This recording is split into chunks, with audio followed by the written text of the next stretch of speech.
présent, le communiqué.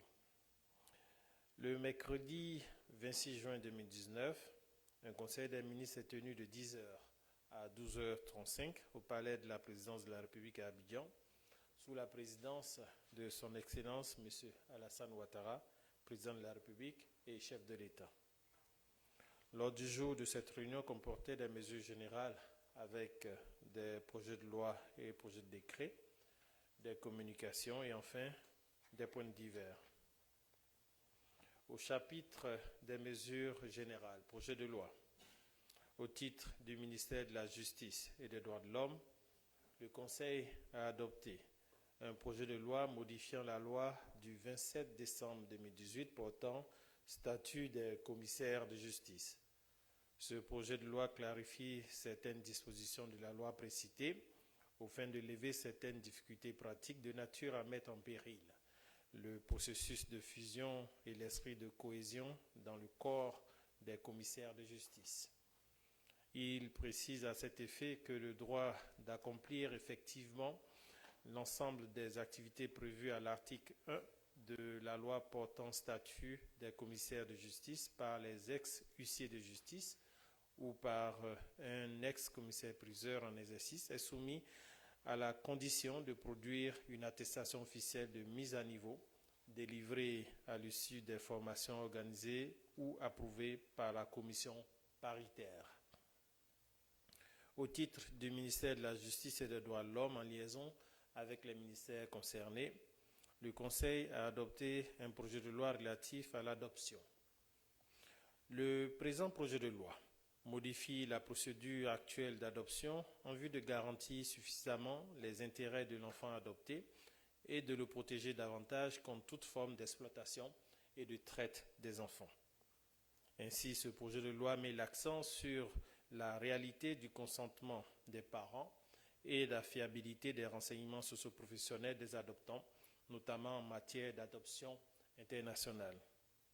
À cet effet, le dispositif prévoit un mécanisme de suivi assuré par une autorité centrale, tel qu'exigé par la Convention sur la protection des enfants et la coopération en matière d'adoption internationale en vue d'assurer la régularité des procédures d'adoption. Projet de décret. Au titre du ministère de la Justice et des Droits de l'Homme, en liaison avec les ministères concernés, le Conseil a adopté un décret fixant les modalités d'application de la loi portant statut des commissaires de justice. En application de la loi du 27 décembre 2018 portant statut des commissaires de justice, ce décret précise les règles de fonctionnement de la charge de commissaire de justice relativement aux obligations liées à la tenue des actes professionnels et à la comptabilité particulière attachée à cette fonction spéciale d'officier public et ministériel. Aussi, il organise les conditions d'accès à la profession de commissaire de justice, détermine les règles de procédure ainsi que les mécanismes de régulation de la profession. Il précise en outre les conditions d'exercice de la profession de clerc de commissaire de justice et clarifie ses rapports avec le commissaire de justice titulaire de charge. Au titre du ministère des Transports, en liaison avec les ministères concernés, le Conseil a adopté un décret portant création sur le site de l'aérodrome de Daloa d'une base militaire de l'armée de l'air de Côte d'Ivoire. Cette base militaire est créée dans l'intérêt stratégique de la défense nationale. Elle permettra notamment de sécuriser les installations et équipements militaires récemment acquis par l'État. Au titre du ministère de la Santé et de l'Hygiène publique, en liaison avec les ministères concernés, le Conseil a adopté un décret portant création, attribution, organisation et fonctionnement du Conseil national pour la nutrition, l'alimentation et le développement de la petite enfance, en abrégé CONAP. Le CONAP est un organe multisectoriel placé sous l'autorité du vice-président de la République, avec pour mission de coordonner l'identification et la mise en œuvre des actions portant sur la réduction de la malnutrition, l'élimination de la faim et le développement de la petite enfance. Au chapitre des communications. Au titre du ministère d'État, ministère de la Défense, en liaison avec les ministères concernés, le Conseil a adopté une communication relative à la 3e conférence des chefs d'état-major des armées les 10 et 11 juillet 2019 à New York, aux États-Unis d'Amérique. Une délégation conduite par le ministre d'État, ministre de la Défense, prendra part à cette rencontre.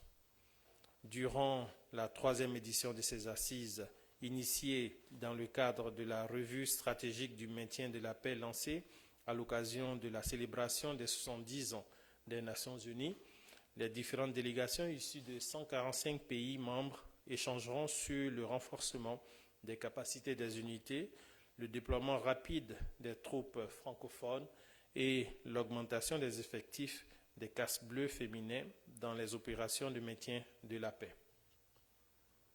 Au titre du ministère de la Justice et des Droits de l'Homme, en liaison avec les ministères concernés, le Conseil a adopté une communication d'information relative à la 33e session du groupe de travail sur l'examen périodique universel en abrégé EPU du 6 au 17 mai 2019 à Genève en Suisse. Une délégation conduite par la secrétaire d'État auprès du garde des Sceaux, ministre de la Justice et des Droits de l'Homme, chargé des droits de l'homme, a présenté pour la Côte d'Ivoire le 3e rapport national sur la situation des droits de l'homme lors de cette session.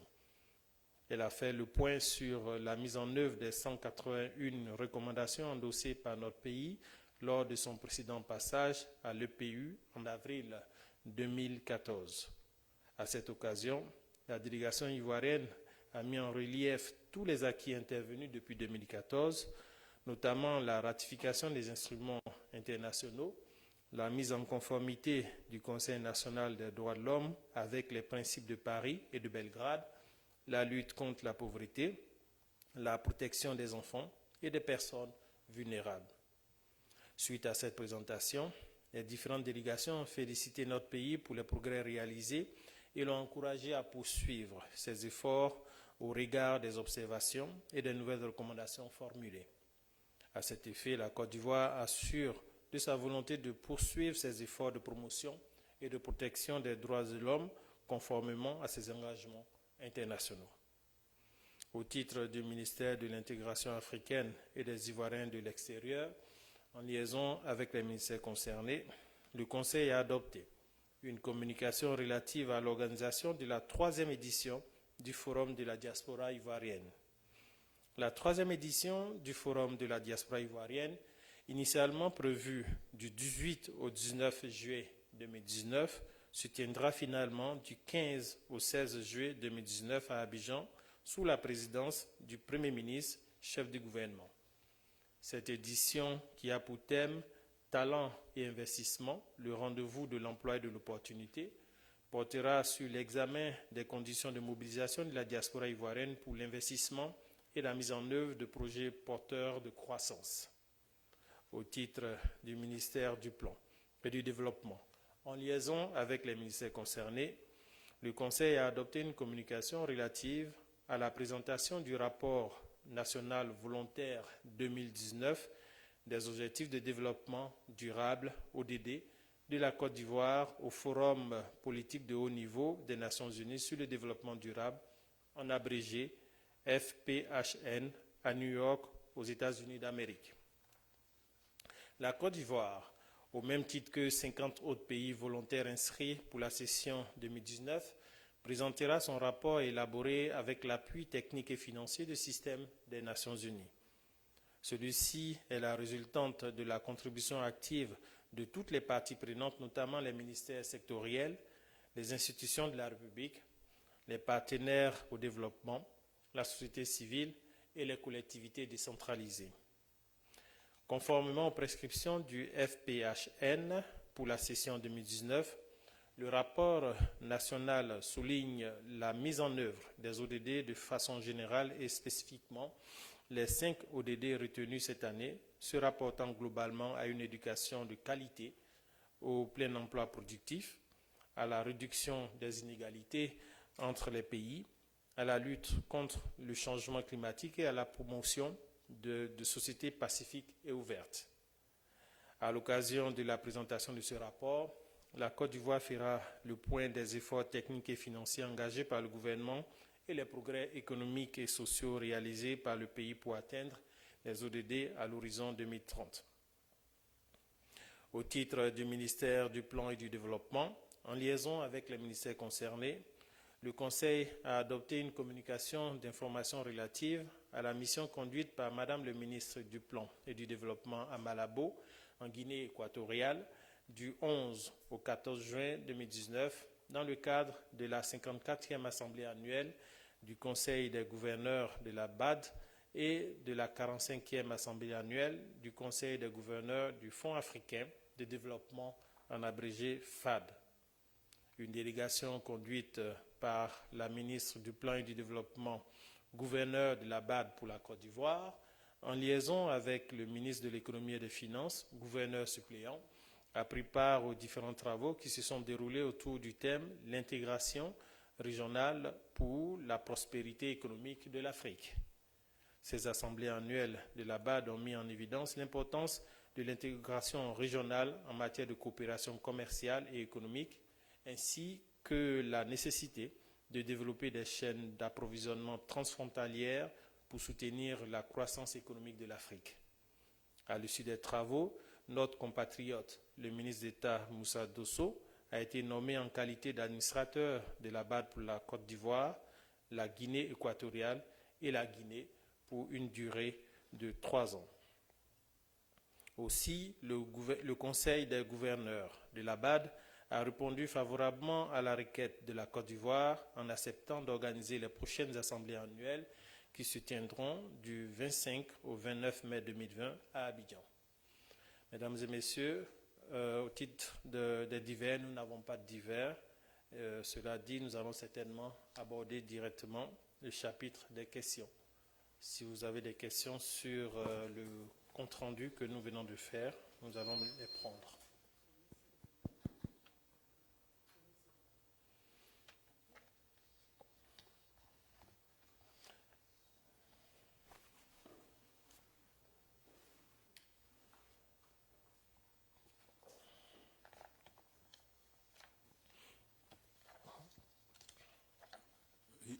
Kone Suleiman, journaliste à Kwasi.com.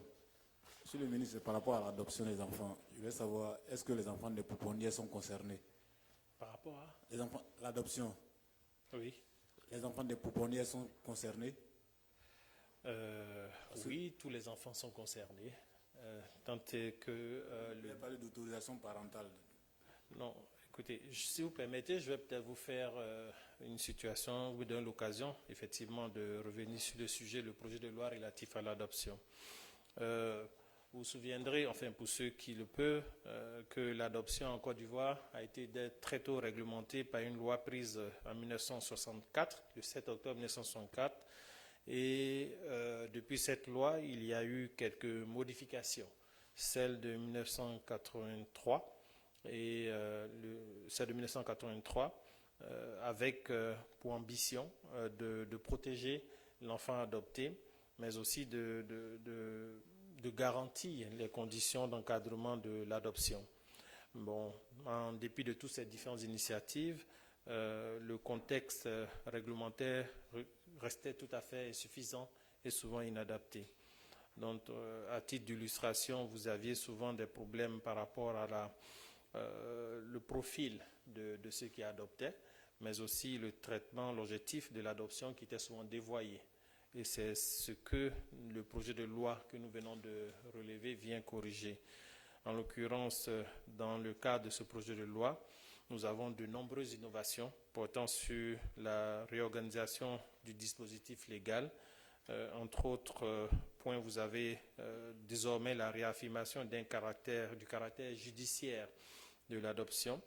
Vous avez aussi la mise en place d'un cadre juridique spécifique à l'adoption nationale et internationale et la centralisation des informations relatives à l'adoption concernant les enfants adoptés nés à l'étranger au niveau du ministère des Affaires étrangères.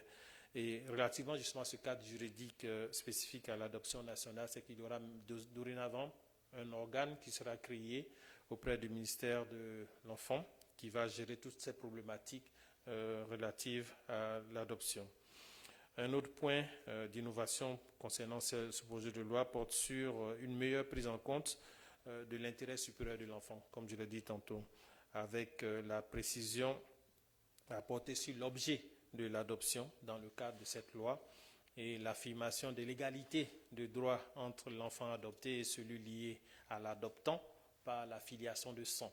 Ce sont des éléments techniques, mais c'est important pour que l'adoption soit de qualité et protéger l'enfant par ailleurs. Et l'obligation aussi sera faite à l'adoptant marié d'obtenir l'accord de son conjoint, même en cas de procédure de divorce. Il est relevé dans le même texte aussi la prohibition de l'adoption des enfants non encore nés. Ceux qui font des projections d'adoption sur des enfants non encore conçus, bien sûr, ceci a été adressé.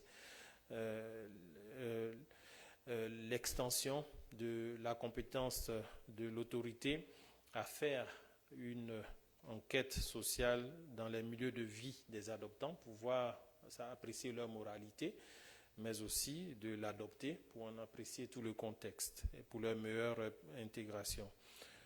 Un autre point d'innovation est la précision apportée quant aux effets de l'adoption. Donc le lien de parenté résultant de l'adoption s'étend désormais aux enfants adoptés.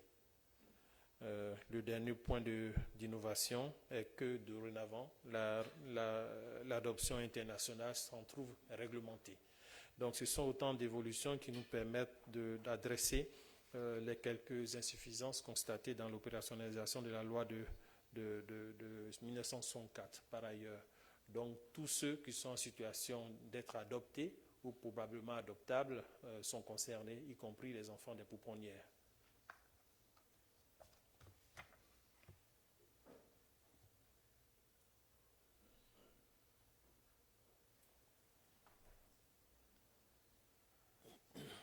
Monsieur le ministre, bonjour. Je suis Adama Bakayoko de Radio Côte d'Ivoire. Je voulais m'intéresser au forum de la diaspora ivoirienne. Après 2 éditions et avant la 3e édition, est-ce qu'on peut estimer le volume des investissements de la diaspora ivoirienne en Côte d'Ivoire? Je suis désolé, je ne peux pas vous donner ce chiffre. Malheureusement, je n'ai pas ces éléments. Je pourrais vous donner ça tout à l'heure. Merci beaucoup.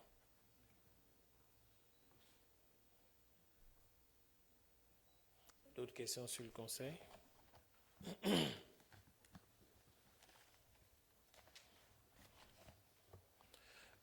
Comme cela tarde à venir, je pense qu'à l'unanimité générale, j'ai 2 points sur lesquels, comme vous me l'avez demandé à l'unanimité, je vais vous donner deux focus de clarification sur des thèmes qui sont importants.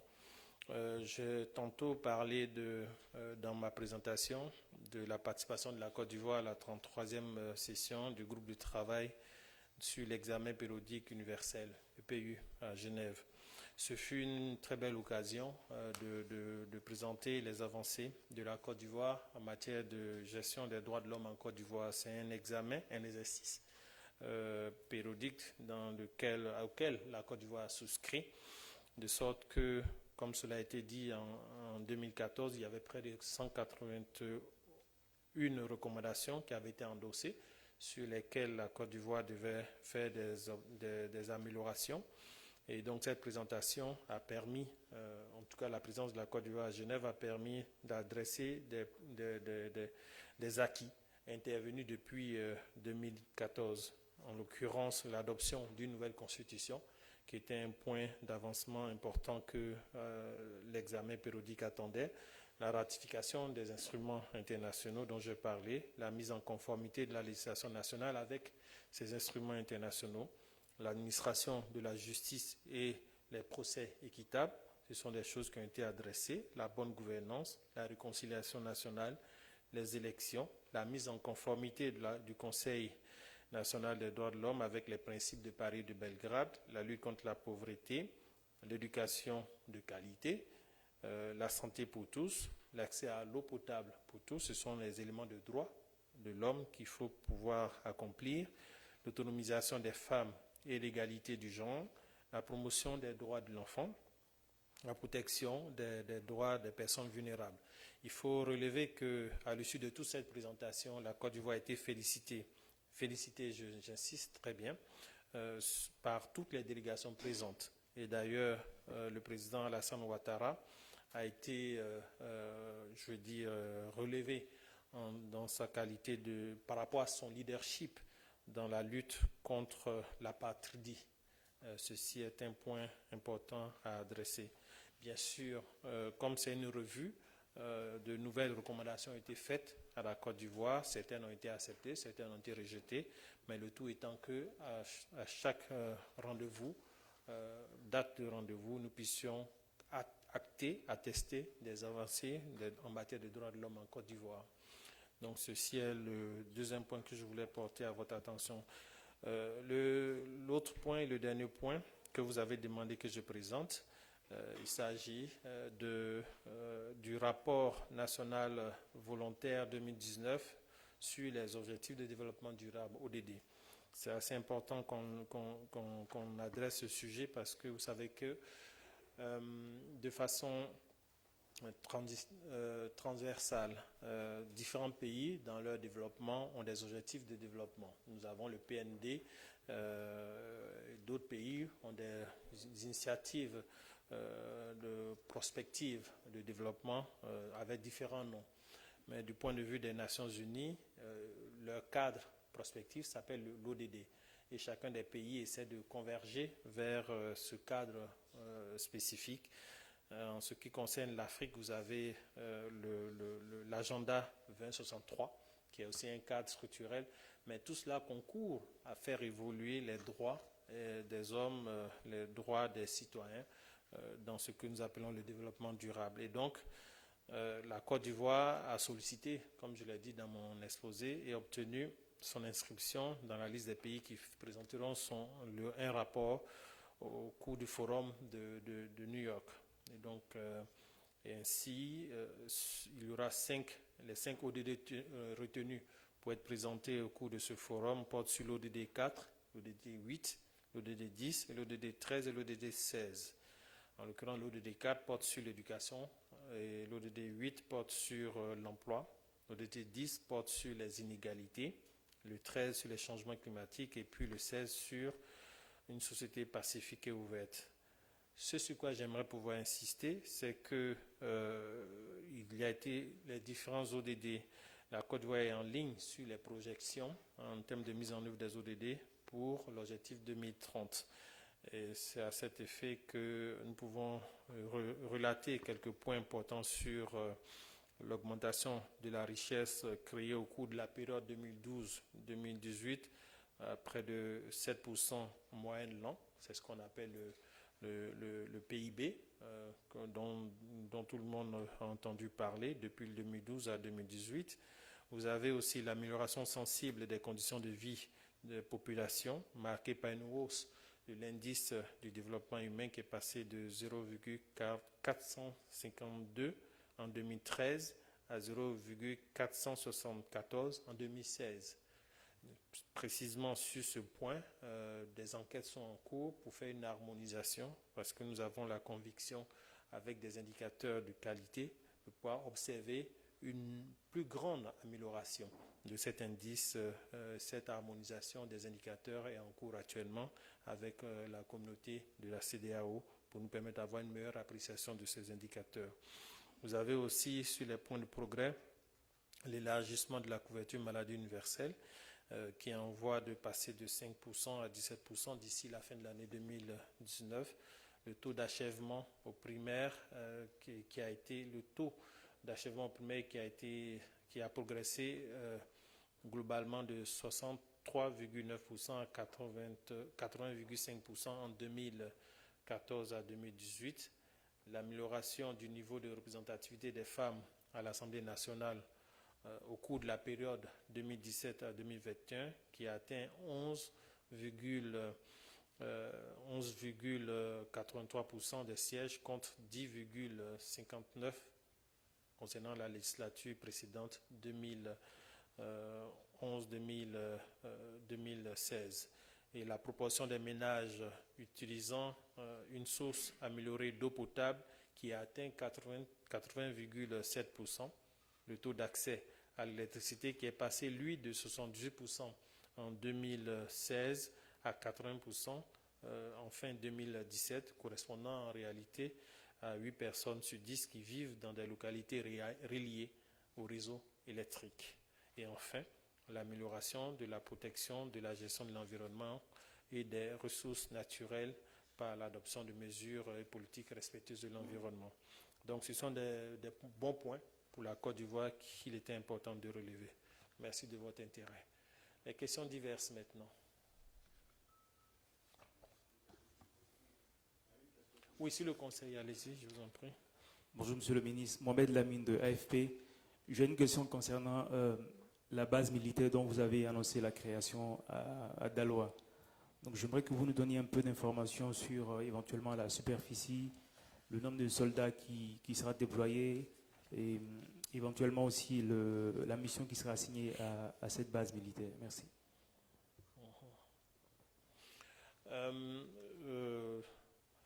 Juste à titre indicatif, vous vous souviendrez que Daloa était quand même un siège important pour le dispositif ONUCI lorsqu'il était encore installé en Côte d'Ivoire.